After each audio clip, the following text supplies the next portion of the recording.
Bueno, muy buenas tardes para todos. Bienvenidos a esta actividad en el marco del país invitado de Nueva Zelanda. Bienvenidos. Mi nombre es Alexander Balsán, soy docente del programa de negocios internacionales de la Escuela de Negocios y Desarrollo Internacional. En esta ocasión, la Escuela de Negocios y Desarrollo Internacional ha invitado al profesor Larry James, al señor Larry James, que nos está acompañando el día de hoy desde Nueva Zelanda.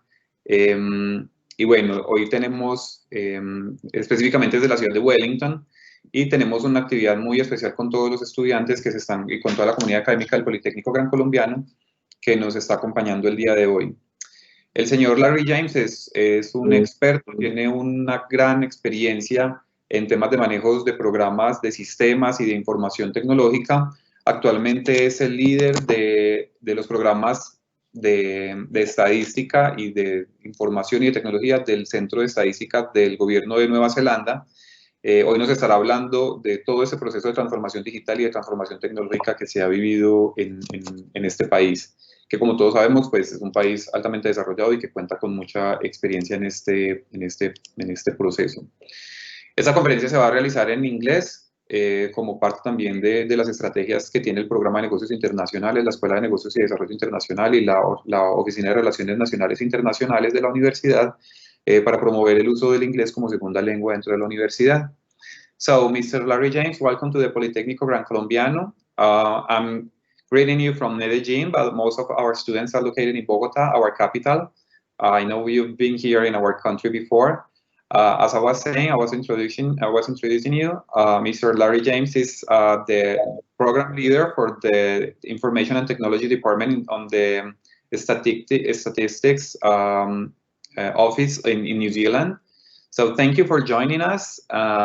Thank you for accepting this invitation, and welcome to the Politécnico Gran Colombiano. First off, thank you guys for having me. It's a pleasure to be able to help out. Have very good memories of Colombia, Bogota and Medellin specifically. Traveled around a bit there, and yeah, I also thought about living there. And if I hadn't thought about living there, that's what actually opened my mind up to living in New Zealand, because if I was willing to live in Colombia, I should be willing to live somewhere else. But yeah, I'd like to start off just, I guess, by saying what I've been doing since I've been in New Zealand. So I've been here going on 9 years in January, it'll be 9 years. In those 9 years, I've been working for a lot of government agencies here. So living in Wellington, New Zealand, which is the capital of New Zealand, there are a lot of government agencies or companies that support the government agencies. So in that, I've worked for ACC, which is basically accidental coverage compensation, and basically that's a insurance company that the government has here for, if you get hurt at work, they cover your pay and they cover some of your expenses. I work for the Department of Internal Affairs on a program called RealMe, which is a digital identity program. I've worked for Housing New Zealand, which is the government social housing program. I led a few programs of work for them. I've worked for Auckland Airport. I was a program manager for something called Seamless Customer Journey, which is basically using biometrics as a single token when you travel internationally. Instead of using your boarding pass and your passport, basically in advance, you would send that information and you would use your face to walk through the airport and they would recognize you through biometrics. Currently, as Alexander said, I'm with Statistics New Zealand. They go by the Stats NZ here. It's the official statistics for the country here. So they do different types of surveys. They do different statistics. Basically, like when everybody that enters the country or leaves the country, they fill out forms so they know how many people are coming. They know different pay type of surveys to understand the different, classes of people, the geographic makeup of the area. And then the biggest thing they do is the census.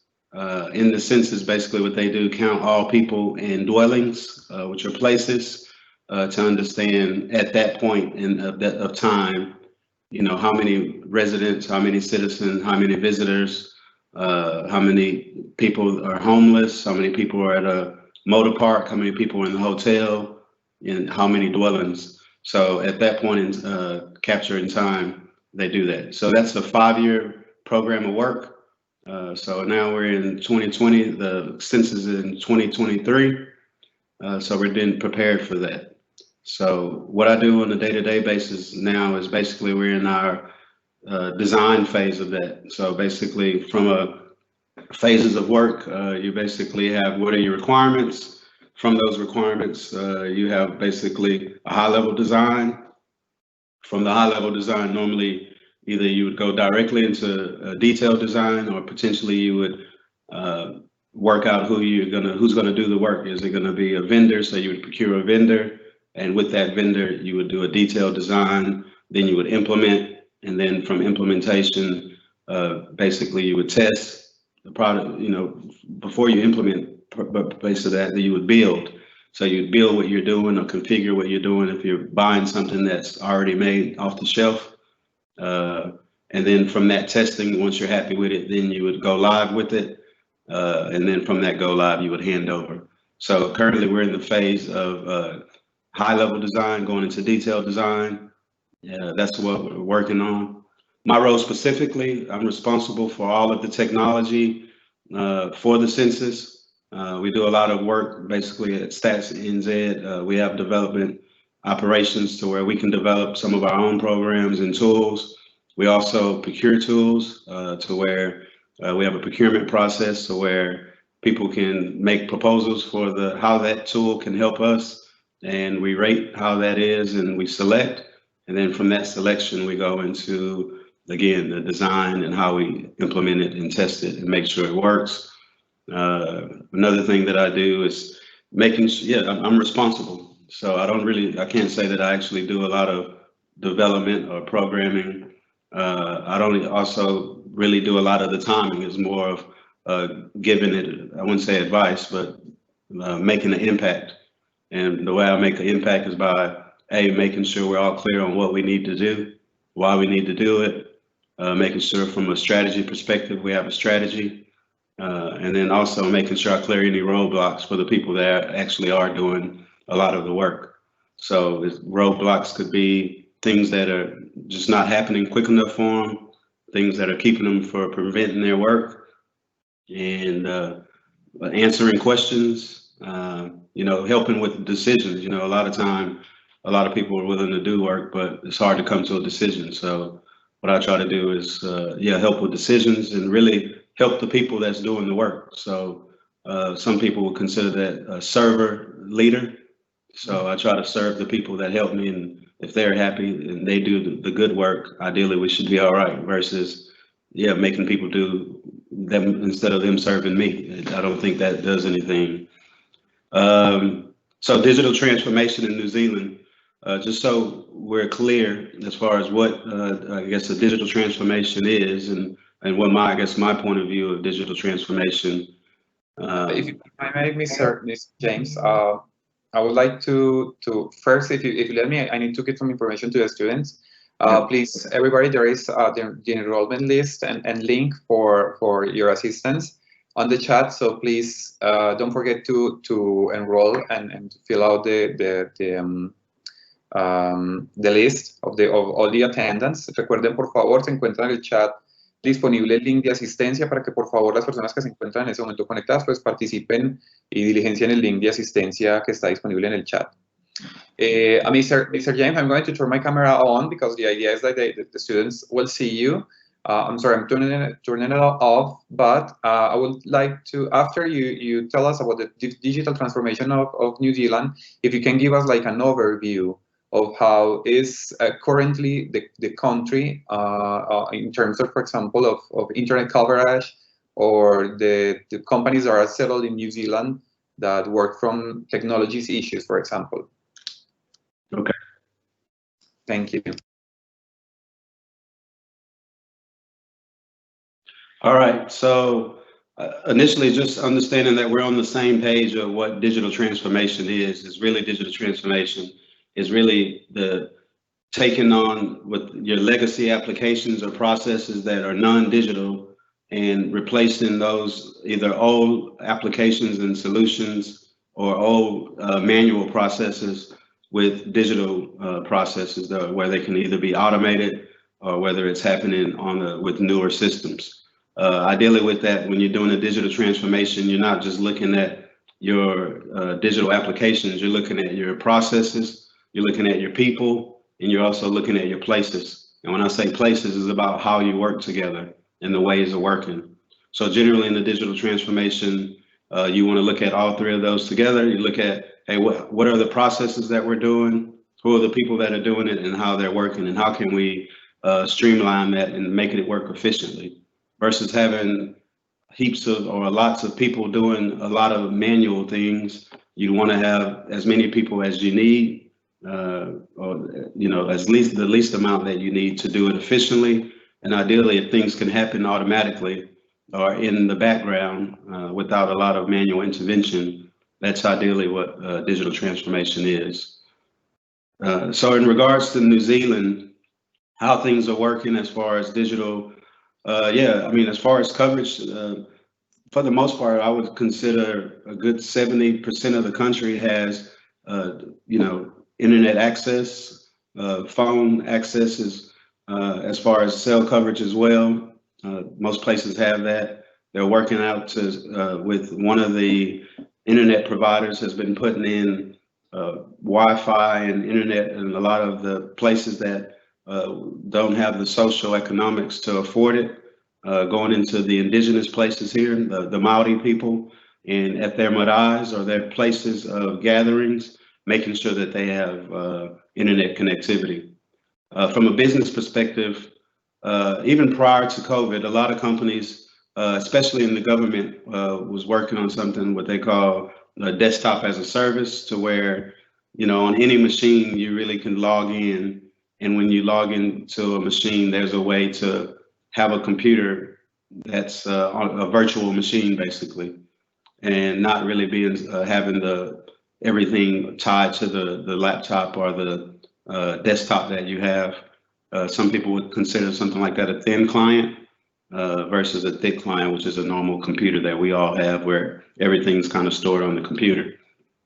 So by having a desktop as a service or having a virtual desktop, that allows you to be able to, from home, using your home computer to log into your desktop that you would use at work.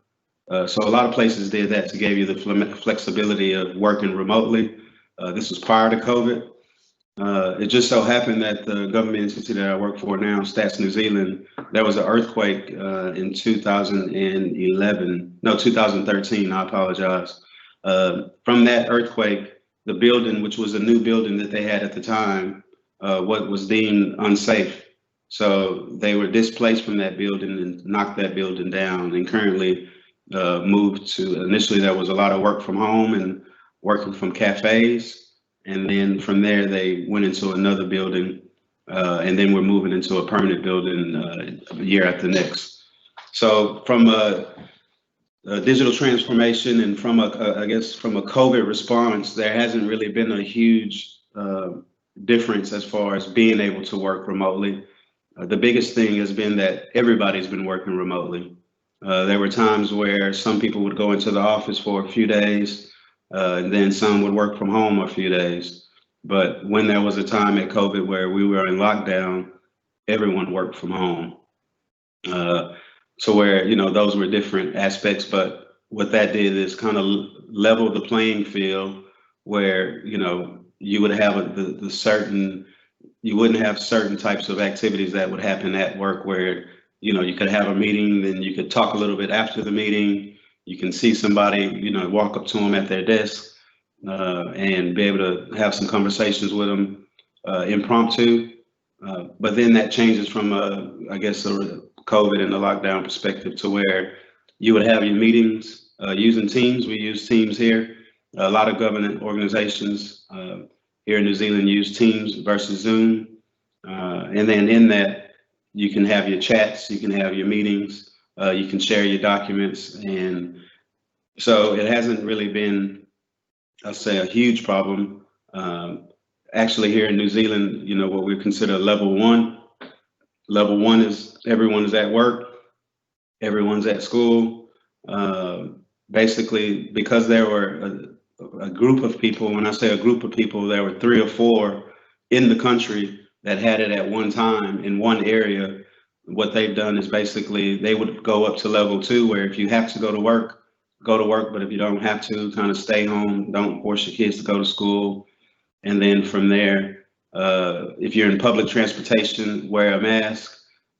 Only recently, masks have become mandatory on flights. Most flights here in New Zealand are all domestic at this point. There's no international travel coming into New Zealand from a tourist perspective. People that are returning home that were living somewhere else, they are coming back, and there's 2 weeks quarantine. So most of the cases of COVID are in our what they consider managed quarantine facilities. So if you're at a managed quarantine facility, basically everybody goes to a quarantine, but if you take a test and you have COVID, then you go to isolation, which is based sometime at the same facility, but a different location in the facility, or it can be a whole nother location altogether. So hopefully I answered that question, and I guess we can go to ready for the next one. Yes, perfect. I see. Then like there was a easy way to adapt to this new normality, that people could work from home or any other part of the city.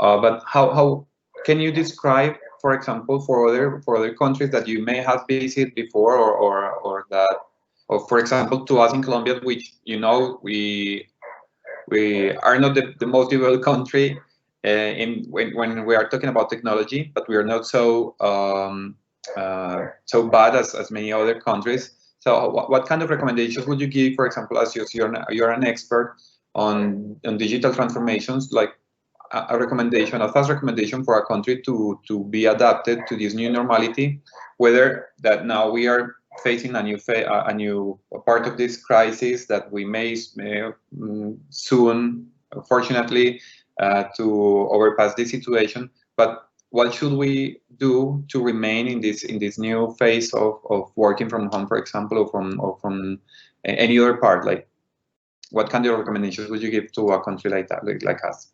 Thank you. I'll try to answer that in the kind of 2 steps. One from, I guess, a country perspective, or as a country or organization, and then the next one probably, let's say, individually as a person or an employee. From a country perspective or an organization, what I would say is ideally having a strategy, versus being reactive.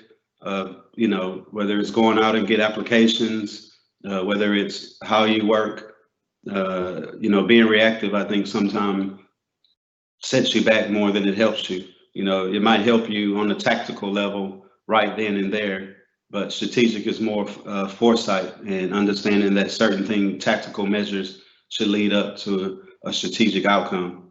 And with those outcomes is basically you get to where you want it to be.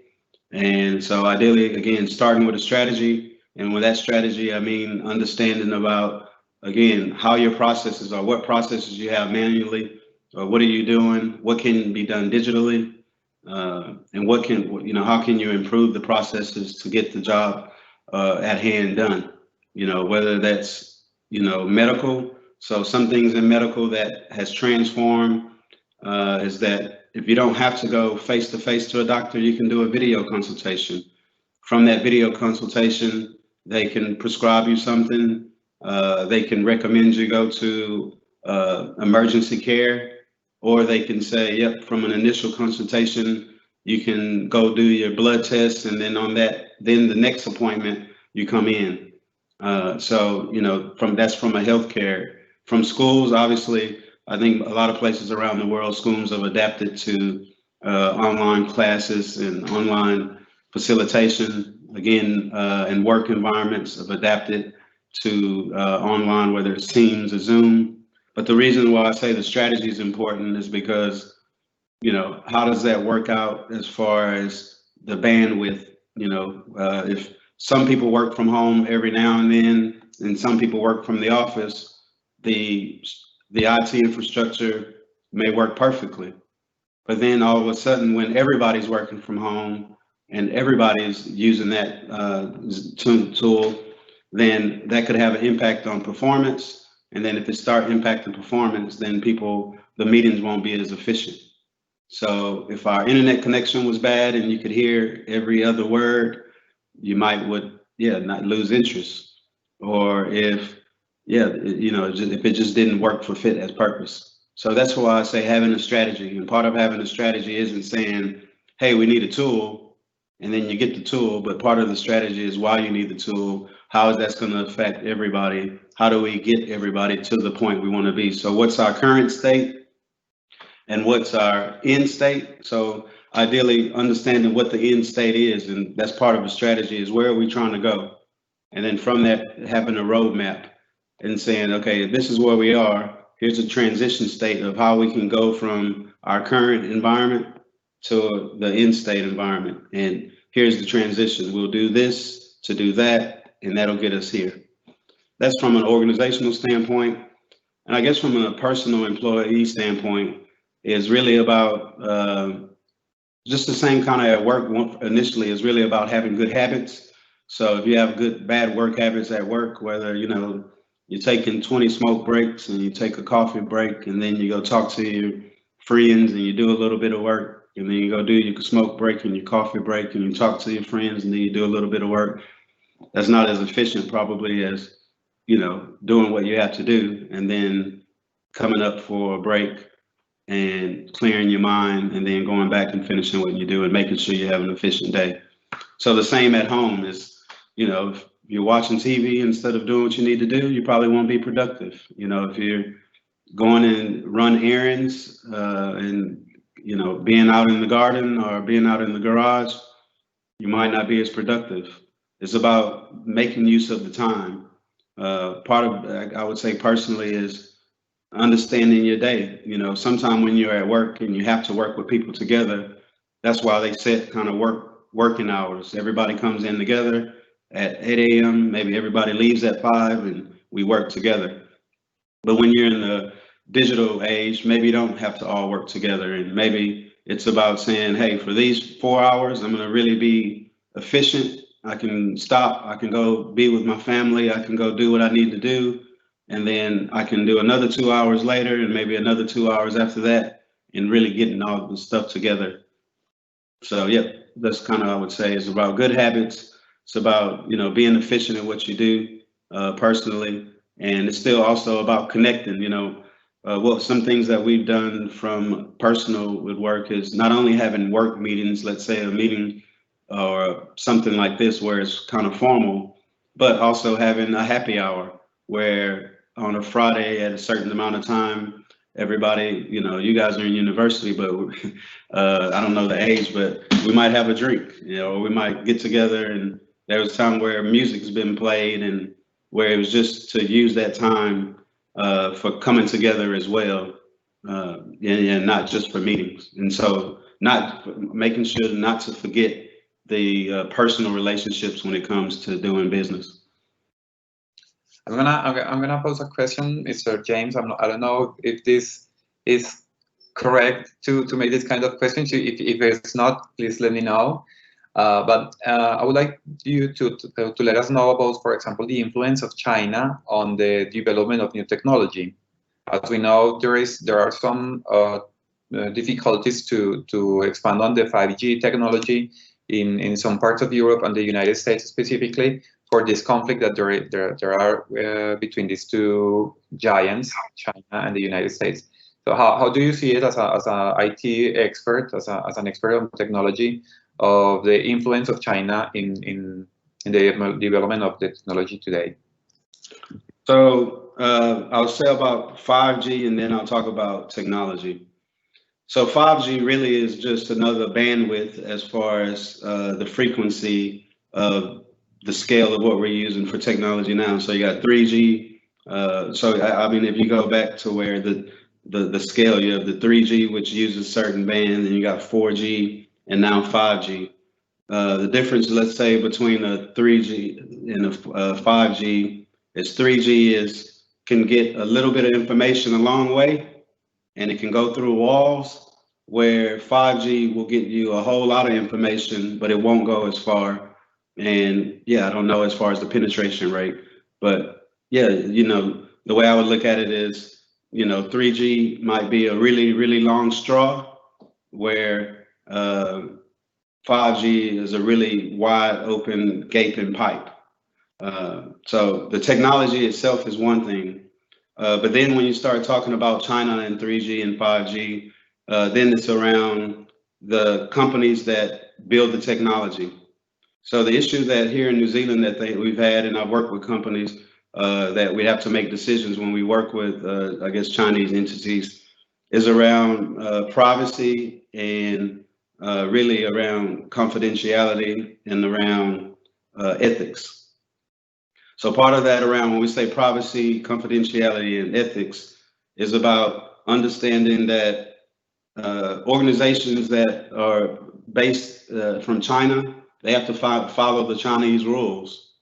So under the Chinese rules say, this is what you need to hand us over the information you have, then they have to do that. So, when we look at, let's say, having a data center somewhere, here in New Zealand, we have something called what we consider data sovereignty. So, and there's also Maori data sovereignty, which are the indigenous people here. So for sure, the Maori data sovereignty policy framework is that no data will be stored offshore anywhere. Here in New Zealand, outside of the Maori, the Crown, which is I guess the governing entity here, because it's the Commonwealth of the UK, they basically had it to where initially at one time there was no data stored offshore or transmitted.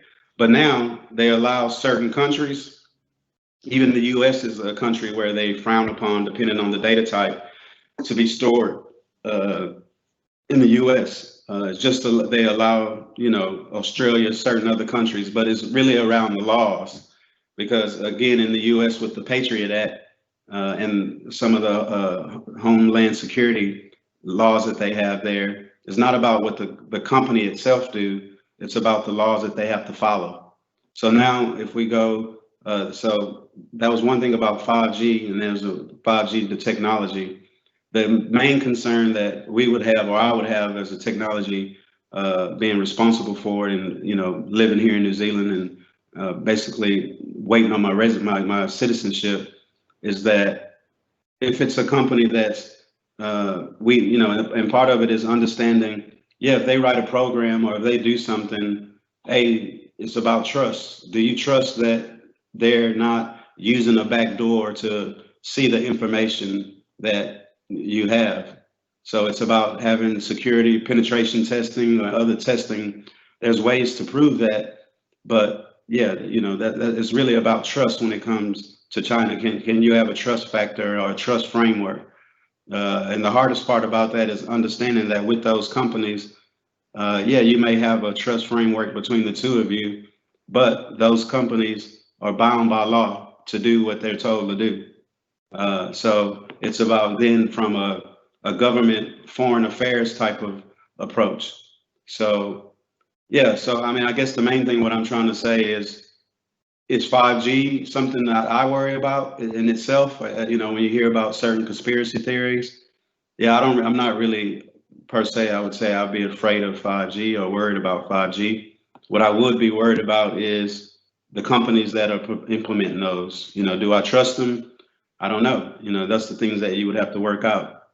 Are they, it's not just, a lot of people focus on 5Gs, but something that I would just throw out there and what get people to think about as well is when you think about video cameras, where are most video cameras made?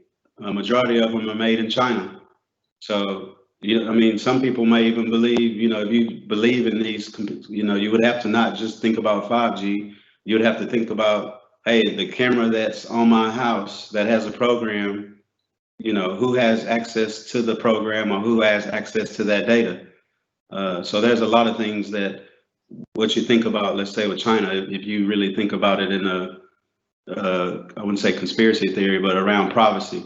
So again, it's not really about 5G, in my opinion, or the companies. It's really around the laws that they have to follow or that they may have to follow. And if part of, I guess, let's say a communist country where they have to do certain things, yeah, they have to do it. And if that country is known for, let's say when it comes to biometrics, a lot of countries do with the biometrics, but a lot of it also is around privacy and how they use it. And if they can use data how they want to do it, and if they can take data that you don't know about, yeah, that's more of the worry. I hope that answers the question. Yeah, very good. Thank you. I'm going to shift to maybe another topic remaining on the subject of technology, but you live in a country which has very important care. I mean, from New Zealand care a lot of environment and nature, animals, etc. So how can we use, or from your experience, how have you used technology in order to protect the environment in New Zealand? And while you think the answer, if you have it, I mean, from your point of view of experience, I would like to invite all the students to post questions on the chat. Las preguntas que deseen formularle el señor Larry James pueden utilizar el chat y con mucho gusto se lo vamos a transmitir para ya entrar en esta última fase de esta entrevista. So, Mr. James, I don't know if maybe you have had work before with this kind of experience, taking care of the environment with the use of technology. I've worked in industries that I would say sometimes the things we did had impacts on the environment. So we had to make sure of things that we did. When I worked in oil and gas, basically using radars to understand if there were, let's say, whales or turtles nearby, to where we'd have to turn off certain machines. That was kind of in the past. Here in New Zealand, from the environment, one big thing I guess I can take away, the first thing that jumps out is when I worked at the airport. So part of New Zealand, New Zealand is an island. It's really two main islands, the North and the South Island, but then there's a few small islands, but normally people look at it as the North and the South. So in saying that, as an island, they really control for the environment. Anybody coming into the country, no fruit or wood products or grass products are allowed to be brought in, or seeds are allowed to be brought into the country. And the reason why is that if you bring fruit or wood or any, let's say, plant or fauna, flora type things into the country, if they have a disease or if they have a bug, if those bugs or diseases impacted the industry here, that could wipe out the kiwi. This is one of the biggest exports here is kiwis. There's a stink bug that was brought in from another country once, and that stink bug wiped out, crops, and it affected the industry. So, there's a lot of things, whether people coming from China bringing in birds' nests, people coming from Samoa bringing in certain plants. The main thing is about what they call is protecting the biodiversity in New Zealand. So I brought that up to say is when I worked for the airport, there's another part of the airport is you have your customs, you have your aviation, which is allowing people in and out. Do you have the right to come in and do you have the right to go? That's your customs. Then we have aviation security. I think the security part is obvious about what they do. They secure the airport. But then here in New Zealand, which is unique to New Zealand and also to Australia, is what they call, here in New Zealand, it's called the Ministry of Primary Industry. And what they're responsible for, MPI, they're responsible for protecting the biodiversity to make sure that we maintain our industries, and they work with the Department of Environment or the Department of Conservation. So part of that with PMI, what we're using technology for is that prior to this year, they were using X-rays and X-ray and baggage. But now what they're doing is they're using a CAT scan machine versus an X-ray machine. And the CAT scan machine basically looks at not just a image sort of, but it looks at the inside and outside, and you can break it into layers to where if you take something that's round, you can break it out and see that it's hollow, or you can see that it's full, that it's one thing, or you can look at it different. So part of the technology is looking at, having an algorithm. So when they scan, it's not just a person having to look at it and understand and detect that, but based off what that CAT scan can see, they have an algorithm that can see, oh, yep, that's a banana, or that's an apple. So where even a banana or an apple, if it's from another country, you cannot bring it into New Zealand. Obviously they're looking for weapons, they're looking for narcotics, but those type of things, narcotics is a whole different thing. That's more from a police standpoint. Some countries are making narcotics legal. That won't affect the industry. Weapons, just because someone have a weapon don't mean it's going to affect the industry. They could just be bringing their hunting gun. But the thing about fruit, the thing about, plant products, if that affected, the impact on that would be dramatic. So yeah, that's one piece of technology that how I guess it impacts our environment, which is probably, something that most people wouldn't think about because, yeah, I mean, I guess if you're flying from most countries to even Colombia, yeah, they wouldn't worry if you brought an apple from the US, or they wouldn't worry if you brought, a wood carving from Africa back to Colombia. But if you bring a wood carving, they have to test it. They have to see if it's treated. They have to see if it was sealed. They put it under a microscope to see if there's bugs or larvae in it. So, because again, if any of those things come into the country, it'll impact not only I talked about the industry, but there's certain animals you don't want in the country. They've introduced, so a while back, New Zealand's the only country that have what they consider a flightless bird, the kiwi. Well, there were some people basically from Europe that when they came here, they wanted to control the mice because there was a mice problem. So they introduced stouts, which is like a ferret or a weasel. So when that came, those ferrets and weasels came, they did an awesome job of controlling the mice. So the people sharecroppers were happy with that. But then what happened was they didn't control that, and then they became basically pests. And those pests basically is not really the issue of the stouts or the weasels. The issue is that they started eating the birds' eggs. So when they started eating the bird eggs, then the kiwis would start becoming extinct. There's a flightless parrot here called a katakata parrot that basically almost went extinct because they would lay an egg, and because they don't fly, they're not up in trees, the eggs are on the ground. The stoats or weasels would basically find the eggs and eat them. And yeah, so those are things to where protecting what's coming into the country is one of the biggest things from a digital perspective that New Zealand's doing to help I'm sure they're doing other things, but yeah, that's what would be my answer that I would give based off my experience and what I know at the moment. And the first thing that popped up. Thank you. I knew about the introduction of these new animals in New Zealand to control mice, but I didn't know that they became like this huge problem.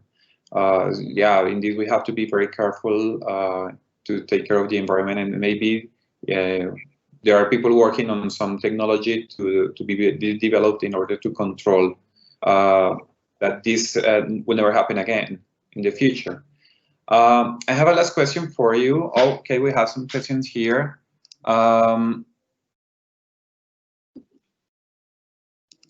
You're asking, have you ever had the opportunity to have contact with Latin people for doing business, for example?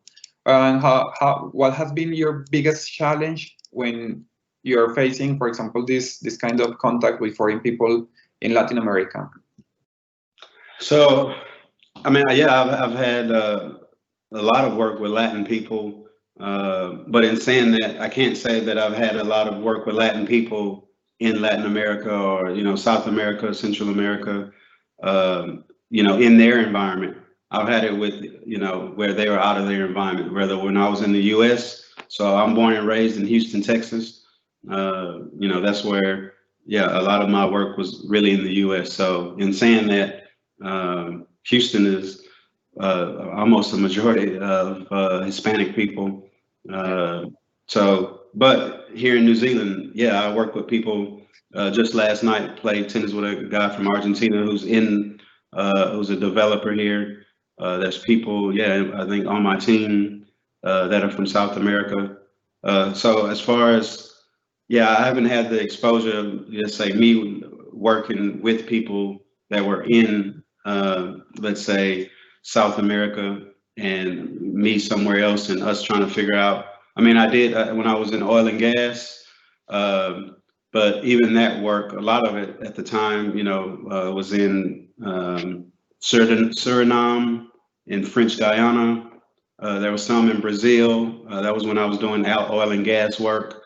Yeah, I mean, so yeah, I can't say that I've had a direct impact. I mean, the only impact that I would say is really around that I could think of. It could be just kind of maybe cultural things to think about or ways of working. But yeah, so I don't know if I can give a good answer on that one. Okay, I have two questions that are related. One's from Nati Daza, and the other one is from Sebastián Beltrán. They're asking for some tips that you can give them if they want to start a new business. So relating it with your experience on digital information and technology, what recommendations would you give a young person to start a new business? I think we can close with this question, Mr. James. Oh yeah, okay. For me, I got as much time as you want. I got, but in saying that, I mean, from a business perspective, hey, I would always say think about something that you enjoy and that you have a passion for, because no matter what the business is, yeah, it's not also, financial is one thing, but it's about how you enjoy it. There's a lot of people who make a lot of money who aren't happy, but taking that aside. Assuming that you really enjoy information technology and IT, and what I would say is, people's going to always need security. Right now, cybersecurity is really big. Whether that's penetration testing, being a security consultant, being able to give advice on, really around information security, whether it's how you store data, how you, protection of data. Yeah, so security analysts, security consultants, penetration testers are really big. So when I say penetration testers, those really around looking for ways to compromise. Basically, let's get an example is when we put in a new system in New Zealand, especially for government entities, the good ones hire a security company and say, hey, we need a penetration test. And what they do is they do different things. They have a regular login and say, can I do stuff? My login is a normal user, but can I figure out a way to get privileged access and become a power user and do stuff that I'm not supposed to do? That's one test that they do. Then they do a way to where I don't have access at all. Can I, infiltrate the system? Then they figure out a way if they can attack the system or bring the system down. They also look at the code. And look at any vulnerabilities in the code of, are there any backdoors of entry or access or information being sent somewhere else? So, yeah, if I was picking something if I was giving somebody advice, yeah, I wouldn't really specialize, let's say, in a programming code, because if that programming code becomes, yeah, you can make a lot of money right now if you're in the right one. But what happens when the new one come out? Yeah, you can learn that one, or yeah, you just got to make a decision. It's the same with security as well. I mean, but security is kind of broad. It's about having a tool set and doing certain things. So, hey, I don't know. That's kind of leading you down the path of what I would, I guess, suggest about business. But the main thing is really being able to provide a service. Normally a business is a service, so understanding the service you're providing, understanding how you're going to help that the people or the customers you have. If you're in Bogota, I'd be recommending ways to work with the government, because the government, I mean, they don't go out of business normally. You replace the government with people, but the government is still there. So a new party, a new president, a new minister, yep, they may come and go, but the government's going to be there. So in that, I would say figure out a way that, yeah, if you're in IT, how can you provide service to the government? How can you, for a good value, when it's at the end of the day, yeah, you can charge a lot of money, but if it's affecting the people, maybe you won't win. But if you can give a good value, give a good service, and really I wouldn't say unique, because security might not be unique, but your approach to how you do things, being unique in your approach, being transparent, understanding it's not about the one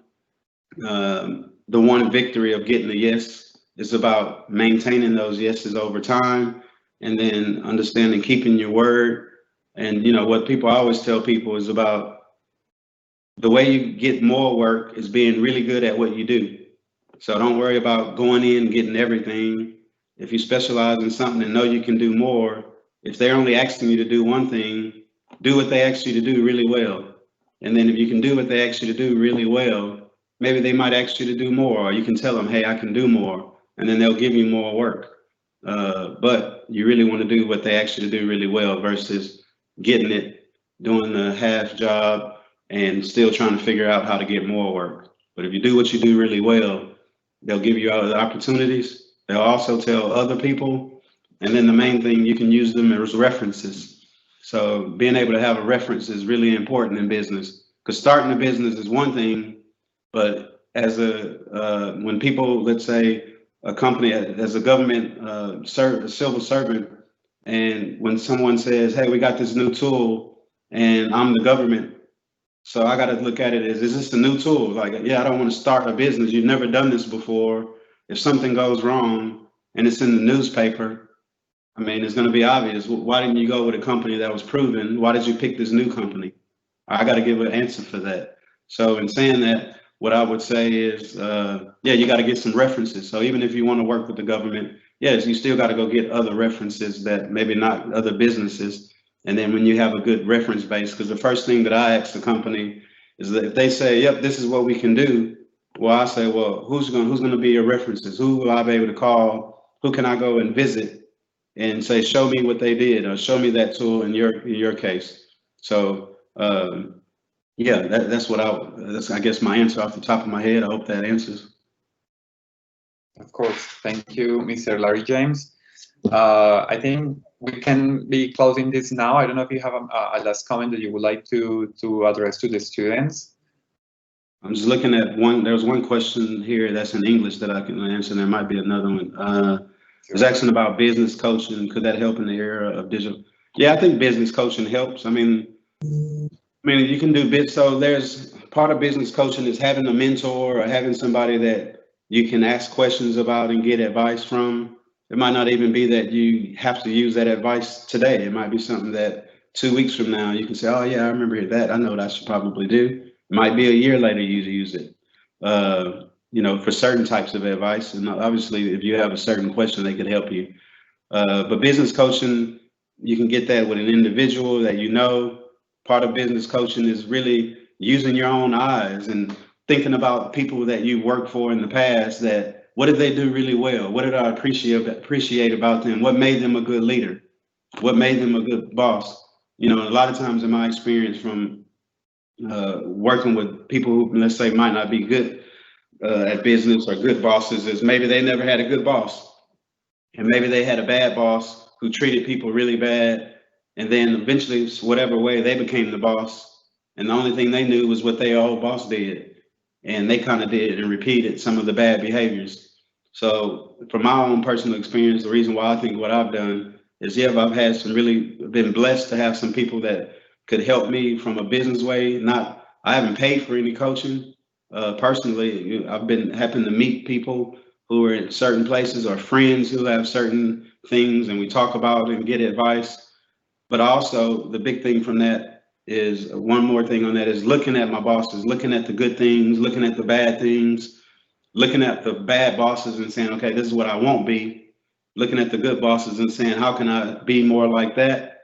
And then also doing stuff, self-study. reading leadership books and reading things like that to keeping sharp, and certain things you kind of know. For me, when I started reading leadership books, I started thinking things like, oh yeah, that's new. But then there were certain things that it was like, yeah, I was kind of doing that, but I didn't know I was doing that. I was just kind of doing it naturally. So the big difference in that is really being thoughtful and mindful about how you want to present yourself, how you want other people to think about you, and who you want to be. So I think that's very important. So that's why you look at other people and learn and get advice. You do your own self-study to make sure that you take on new things. You also get reminded of things that you might knew, but you don't really think about it. If you know it, you tend to kind of just move on to something else. Whether it's our own manners, whether it's it's the simple stuff, but it's also remember the simple stuff as well. So that's how I would answer about the coaching. Because from a digital, whether it's digital transformation, is really about just being good at what you do and how to be better. One thing I always do is that when you have the opportunity to get feedback from the person that you work for, if you can get it constantly, is ask them, what can I do better? The answer you would hope for is keep doing what you're doing. But if they're telling you something that you can do better, then take it on board. But the reason why I say do that is because the people that, let's say, you work for, if they can consistently tell you not keep doing what you're doing, or don't, then that way yep, I'm on the right path and I can continue. But if they give you the opportunity to say, hey, Larry, you might want to work on how you acted in the meeting or how you presented, then you can take that away right away and then make that change. And then hopefully they can see that, wow, not only did they take that feedback, but they've actually implemented it. Because giving somebody advice is one thing, but it's all about when they use it. And it's not always, sometimes it's not applicable to use, but when it is, that's the most important thing is using it when it's given. So that's one. What's the greatest experience in the different markets that you've ever known? What would be your recommendation for those who are just starting out with your business? It's the greatest experience in the different markets. I guess the biggest thing in the different markets is, really being good at what you do. Trying to be the best that you can be, and understanding that there's other people that's doing it. So how can you be the best? So if you got bad habits, not being efficient at work, you probably won't be the best. So, and if you're not working towards being the best person you can be, you probably won't really have that great of experience. But if you can say, hey, I know I'm doing what I'm supposed to do, it doesn't matter what the other people are doing, I'm doing good, then that may help you to get a promotion. And then from that promotion, continue doing best, you might get another one. And that's the one big thing. And the other thing is really the experience with different markets is seeing different things from different perspectives. It's not about just my view, especially, let's say, when we're talking about different markets, how I might work and how I interact. It's kind of how I was brought up. I'm probably more direct than people here in New Zealand. So part of that is understanding how can I be me, but then how can I help those people in a way to where I can not offend them in a way, because they might get offended or get nervous, or you just never know. So part of that is just really understanding the people that you're working with, and looking at things from their perspective. So if you're giving them advice, or if you just having interactions with them, how they work, don't really look at how they do it, but the outcome. So to critique somebody because they don't do it how you do it, it doesn't matter, as long as they do it, it ends up the right way. That would be that. What is the main element that a company must take into account when generating digital transformation in its business? I would think the main thing that they want to take into account, is really what are your objectives? So what's the main thing you're trying to do? If the main thing you're trying to do, if it's baked cookies, well, at the end of the day, you need to have some cookies when you're finished. Stop getting into the recipe at the moment. The main thing is go back into I'm trying to make cookies.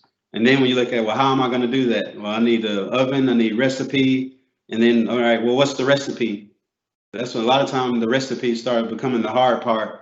And, you know, when we start talking about digital transformation, you know, you start getting into the widgets and the applications and what you need. And you might start wanting this whole huge thing. And the reason why I say bring that up is because you want to be able to go back and say, all right, well, hold on, what am I really trying to do? Do I really need that? Is that a requirement or is that a nice to have? Is that going to get us what we need or is that just going to be helpful? So really understanding what the requirements are and what your objectives are. You know, requirements are one thing, but objectives are another thing. So yeah, looking at high level objectives, you know, to where instead of saying, hey, you need these 50 things, hey, what are the high level outcomes you're trying to meet? You know, whether it's building the fence, you know, what are you really trying to do? Oh, I'm trying to keep burglars out. Okay, well that kind of helps frame it. Oh, I'm just trying to keep out, you know, people from driving. You know, the fence don't have to be as tall if you just kind of keep people from driving up. You just got to be big enough to where they can't drive over it. But if you're trying to keep people from jumping over the fence, it might need to be taller. You might need to, it could be see-through if you know, I want a fence for privacy. So what are you trying to do? I'm trying to have privacy. So then you can't have a steel rod fence because steel rod fence won't give you the privacy. So again, it's about what are your objectives? And it's not about, hey, I just want a fence and my fence need to be secure or my fence need to be this tall. Understand the objectives and that'll lead you towards kind of what the requirements. Yeah, I think so. That might be all the ones I saw. We have more questions, but now Mr. Larry James, thank you very much for your time. Thank you for sharing your knowledge with us. I have a very good day because it's only 9:30 in New Zealand. So thank you and feel always welcome to visit us here in Colombia, in Medellin and Bogota, our capital, and of course the rest of the country. Thank you so much and until next time. Muchas gracias a todas las personas que se conectaron, muchas gracias a todas las personas que participaron con sus preguntas. Recuerden por favor diligenciar la asistencia a las personas que todavía no lo han hecho. Ahí está en el link, el chat, perdón, en el chat está el link para que puedan diligenciar su asistencia. Un agradecimiento muy especial al señor Larry James, que trabaja para el gobierno de Nueva Zelanda, por acompañarnos el día de hoy en este evento. Okay, Mr. James, until next time. Mucho gusto and hasta luego. Hasta luego. Thank you. Bye. Bye.